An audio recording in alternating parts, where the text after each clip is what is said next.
Thank you very much. Thank you. Well, thank you, President Powers, Provost Fenves, deans, members of the faculty, family and friends, and most importantly, the class of 2014. It is indeed an honor for me to be here tonight. It's been almost 37 years to the day that I graduated from UT. I remember a lot of things about that day. I remember I had a throbbing headache from a party the night before.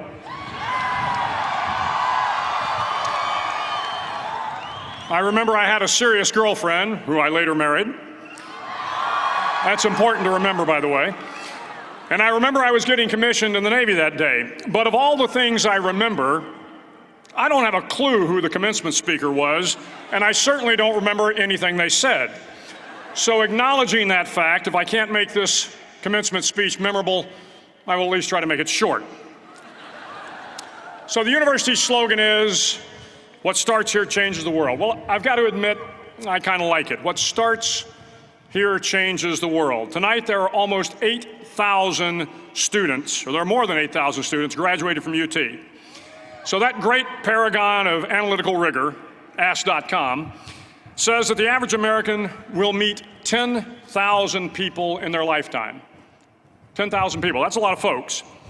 But if every one of you changed the lives of just 10 people, and each one of those people changed the lives of another 10 people, and another 10, then in 5 generations, 125 years, the class of 2014 will have changed the lives of 800 million people. 800 million people. Think about it. Over twice the population of the United States. Go one more generation, and you can change the entire population of the world, 8 billion people. If you think it's hard to change the lives of 10 people, change their lives forever, you're wrong. I saw it happen every day in Iraq and Afghanistan.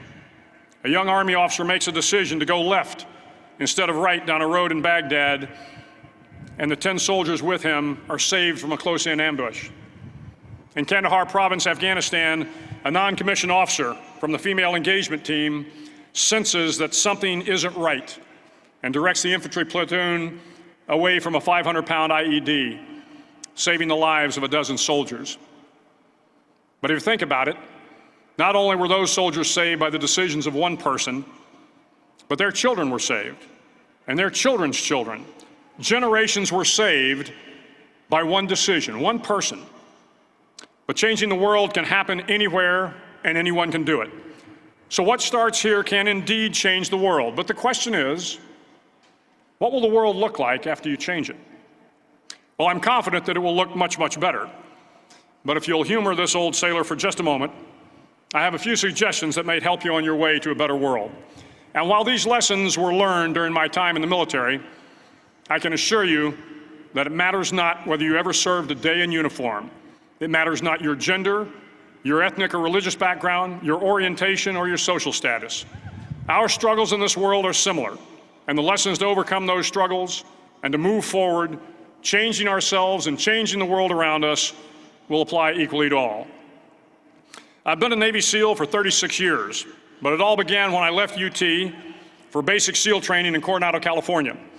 Basic SEAL training is 6 months of long, torturous runs in the soft sand, midnight swims in the cold water off San Diego, obstacle courses, unending calisthenics, days without sleep, and always being cold, wet, and miserable. It is 6 months of being constantly harassed by professionally trained warriors who seek to find the weak of mind and body and eliminate them from ever becoming a Navy SEAL. But the training also seeks to find those students who can lead in an environment of constant stress, chaos, failure, and hardships. To me, basic SEAL training was a lifetime of challenges crammed into 6 months. So here are the 10 lessons I learned from basic SEAL training that hopefully will be of value to you as you move forward in life. Every morning in SEAL training, my instructors, who at the time were all Vietnam veterans, would show up in my barracks room, and the first thing they'd do was inspect my bed. If you did it right, the corners would be square, the covers would be pulled tight, the pillow centered just under the headboard, and the extra blanket folded neatly at the foot of the rack. It was a simple task, mundane at best, but every morning we were required to make our bed to perfection. It seemed a little ridiculous at the time, particularly in light of the fact that we were aspiring to be real warriors, tough, battle-hardened SEALs. But the wisdom of this simple act has been proven to me many times over. If you make your bed every morning, you will have accomplished the first task of the day. It will give you a small sense of pride, and it will encourage you to do another task, and another, and another. And by the end of the day, that one task completed will have turned into many tasks completed. Making your bed will also reinforce the fact that the little things in life matter. If you can't do the little things right, you'll never be able to do the big things right. And if by chance you have a miserable day, you will come home to a bed that is made, that you made. And a made bed gives you encouragement that tomorrow will be better. So if you want to change the world, start off by making your bed. During training, the students are all broken down into boat crews. Each crew is 7 students, 3 on each side of a small rubber boat, and 1 coxswain to help guide the dinghy. Every day your boat crew forms up on the beach and is instructed to get through the surf zone and paddle several miles down the coast. In the winter, the surf off San Diego can get to be 8 to 10 feet high, and it is exceedingly difficult to paddle through the plunging surf unless everyone digs in. Every paddle must be synchronized to the stroke count of the coxswain. Everyone must exert equal effort, or the boat will turn against the wave and be unceremoniously dumped back on the beach. For the boat to make it to its destination, everyone must paddle. You can't change the world alone. You will need some help. And to truly get from your starting point to your destination takes friends, colleagues, the goodwill of strangers, and a strong coxswain to guide you. If you want to change the world, find someone to help you paddle. Over a few weeks of difficult training, my SEAL class, which started with 150 men, was down to just 42. There were now 6 boat crews of 7 men each. I was in the boat with the tall guys, but the best boat crew we had was made up of the little guys, the Munchkin crew, we called them. No one was over 5'5". The Munchkin boat crew had 1 American Indian, 1 African American, 1 Polish American, 1 Greek American, 1 Italian American, and 2 tough kids from the Midwest. They out-paddled, outran, and outswam all the other boat crews. The big men in the other boat crews would always make good-natured fun of the tiny little flippers the Munchkins put on their tiny little feet prior to every swim. But somehow these little guys from every corner of the nation and the world always had the last laugh, swimming faster than everyone and reaching the shore long before the rest of us. SEAL training was a great equalizer. Nothing mattered but your will to succeed, not your color, not your ethnic background, not your education, not your social status. If you want to change the world, measure a person by the size of their heart, not by the size of their flippers. Several times a week, the instructors would line up the class and do a uniform inspection. It was exceptionally thorough. Your hat had to be perfectly starched, your uniform immaculately pressed, your belt buckle shiny and void of any smudges. But it seemed that no matter how much effort you put into starching your hat or pressing your uniform or polishing your belt buckle, it just wasn't good enough. The instructors would find something wrong. For failing the uniform inspection, the student had to run, fully clothed, into the surf zone, then wet from head to toe, roll around on the beach until every part of your body was covered with sand. The effect was known as a sugar cookie. You stayed in the uniform the rest of the day, cold, wet, and sandy. There were many a student who just couldn't accept the fact that all their efforts were in vain, that no matter how hard they tried to get the uniform right, it went unappreciated. Those students didn't make it through training. Those students didn't understand the purpose of the drill. You were never going to succeed. You were never going to have a perfect uniform. The instructors weren't going to allow it. Sometimes, no matter how well you prepare or how well you perform, you still end up as a sugar cookie. It's just the way life is sometimes. If you want to change the world, get over being a sugar cookie and keep moving forward.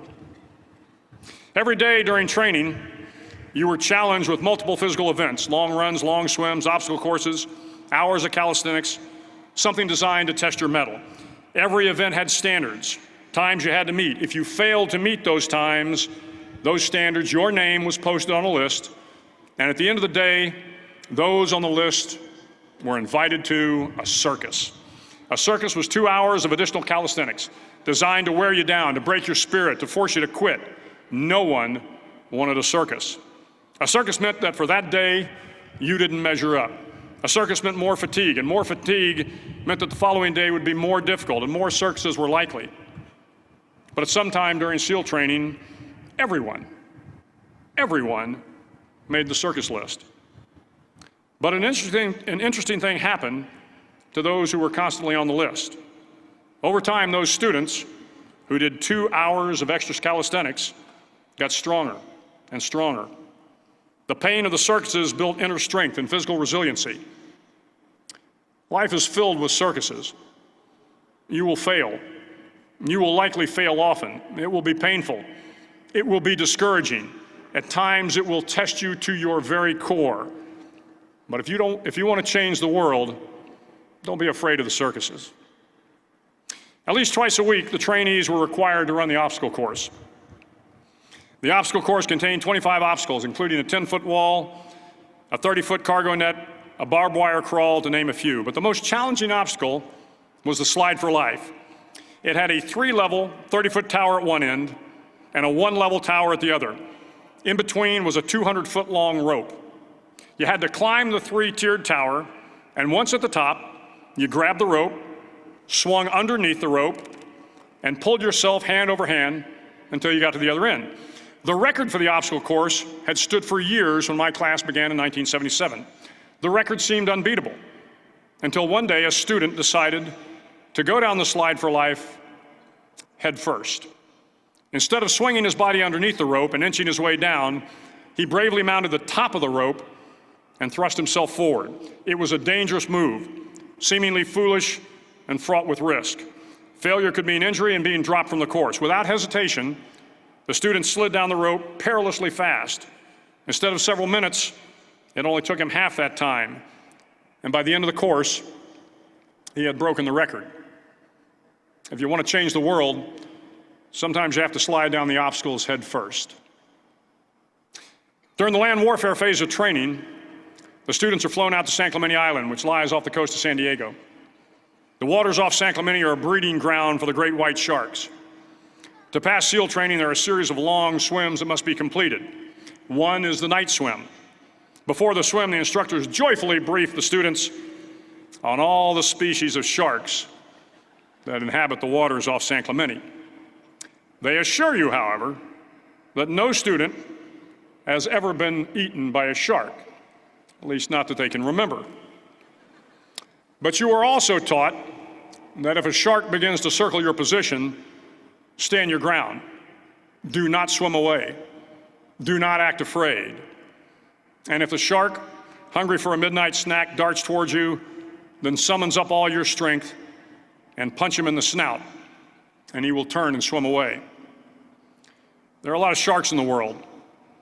If you hope to complete the swim, you will have to deal with them. So if you want to change the world, don't back down from the sharks. As Navy SEALs, one of our jobs is to conduct underwater attacks against enemy shipping. We practice this technique extensively during training.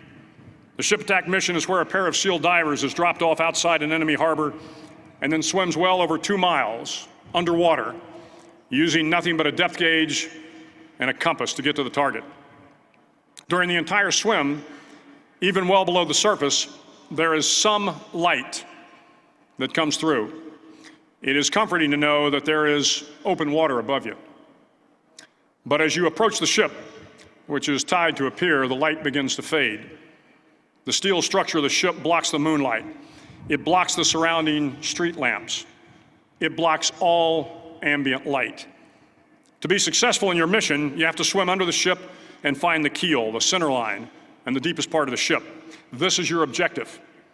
But the keel is also the darkest part of the ship, where you cannot see your hand in front of your face, where the noise from the ship's machinery is deafening, and where it gets to be easily disoriented, and you can fail.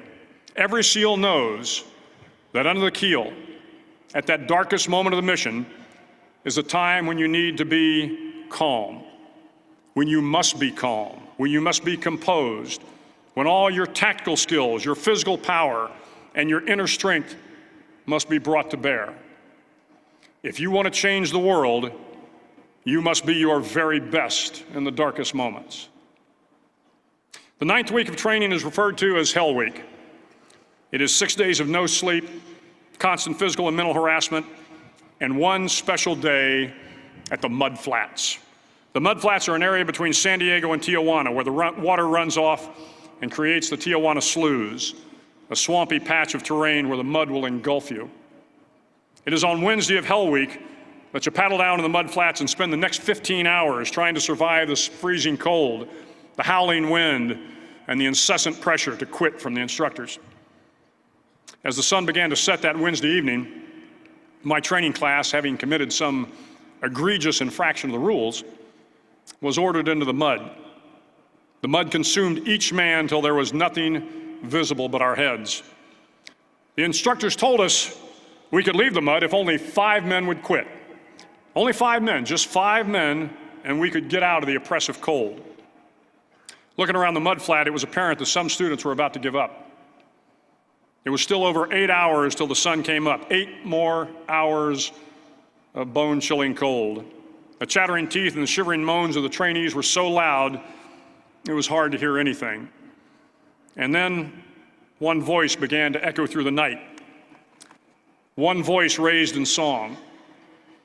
The song was terribly out of tune, but sung with great enthusiasm. One voice became 2, and 2 became 3, and before long, everyone in the class was singing. The instructors threatened us with more time in the mud if we kept up the singing, but the singing persisted. And somehow the mud seemed a little warmer, and the wind a little tamer, and the dawn not so far away. If I have learned anything in my time traveling the world, it is the power of hope. The power of one person, a Washington, a Lincoln, King, Mandela, and even a young girl from Pakistan, Malala. One person can change the world by giving people hope. So if you want to change the world, start singing when you're up to your neck in mud. Finally, in SEAL training, there's a bell. A brass bell that hangs in the center of the compound for all the students to see. All you have to do to quit is ring the bell. Ring the bell, and you no longer have to wake up at 5 o'clock. Ring the bell, and you no longer have to be in the freezing cold swims. Ring the bell, and you no longer have to do the runs, the obstacle course, the PT, and you no longer have to endure the hardships of training. All you have to do is ring the bell to get out. If you want to change the world, don't ever, ever ring the bell. To the class of 2014, you are moments away from graduating, moments away from beginning your journey through life, moments away from starting to change the world for the better. It will not be easy, but you are the class of 2014, the class that can affect the lives of 800 million people in the next century. Start each day with a task completed. Find someone to help you through life. Respect everyone. Know that life is not fair and that you will fail often. But if you take some risks, step up when the times are the toughest, face down the bullies, lift up the downtrodden, and never, ever give up. If you do these things, the next generation and the generations that follow will live in a world far better than the one we have today. And what started here will indeed have changed the world for the better. Thank you very much. Hook 'em horns.